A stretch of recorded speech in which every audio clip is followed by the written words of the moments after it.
মাছ বাজারে আসলে টাটকা মাছ দেখে একদম লোভ লেগে যায়। আসসালামু আলাইকুম, কী অবস্থা? সবাই কেমন আছেন? আমরা আলহামদুলিল্লাহ ভালো আছি। নতুন আরেকটি ভিডিওতে সবাইকে স্বাগতম। যেখান থেকে ভিডিওটা দেখছেন আশা করি সবাই ভালো আছেন। কয়েকদিন বাড়িতে ছিলাম আর বাড়ি থেকে একদম টাটকা শাকসবজি সবই নিয়ে এসেছি। আজকে ভাবলাম একটু মাছ নিয়ে যাই, ছোটো মাছ হলে বেশি মজা হবে। ছোটো দেশের বেগুন কিন্তু খুবই মজা লাগে, আর ছোটো মাছ দিয়ে বেগুন দিয়ে রান্না করলেও অনেক মজা লাগে। আবার চিন্তা করতেছি যে বাসায় যা দেখি যে অনেক কাজ, বাড়ি থেকে কাপড় চোপড় এসেছে ওগুলোও ধুতে হবে। বাসায় যেখানে হাত দিই সেখানেই ময়লা সয়লা, ঘরের মানুষ ঘরে না থাকলে যা হয় কিন্তু একদম ময়লাতে একাকার হয়ে যায়। তো এই কারণে একটা বড় মাছ নিয়ে যাব। বাচ্চারা পাঙ্গাস মাছ খেতে পছন্দ করে, তো পাঙ্গাস মাছ আচার নেব না, একটা রুই মাছ নিয়ে যাব।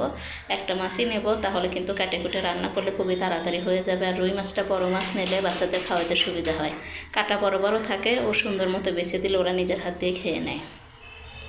তো এখান থেকে আমি এই যে 3-4 কেজি ওজনের একটা রুই মাছ এনেছি।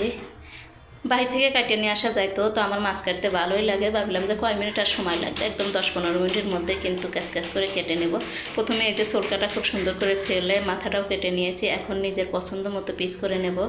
বাড়ি থেকে তো বাচ্চারা আসতেই চায় না, বিশেষ করে ছোট দুইটা, ওরা তো খুবই খেলাধুলা বালু এই সেই নিয়ে ব্যস্ত ছিল আর খুবই মজা পেয়েছে। এখন বাসায় এসে কেমন যেন করে, শুধু বাইরে নিয়ে যাও।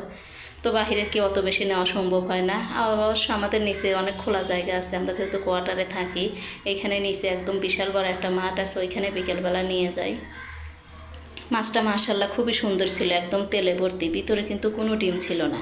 আর ডিম থাকলে কিন্তু মাছের স্বাদটাই একদমই থাকে না, আর ভিতরে যদি তেল ভর্তি থাকে তাহলে খুবই মজা লাগে খেতে। তো আজকের ছোট্ট একটা ভিডিও যারা দেখেছেন সবাই ভালো থাকবেন, দেখা হবে নেক্সট ভিডিওতে। আল্লাহ হাফেজ।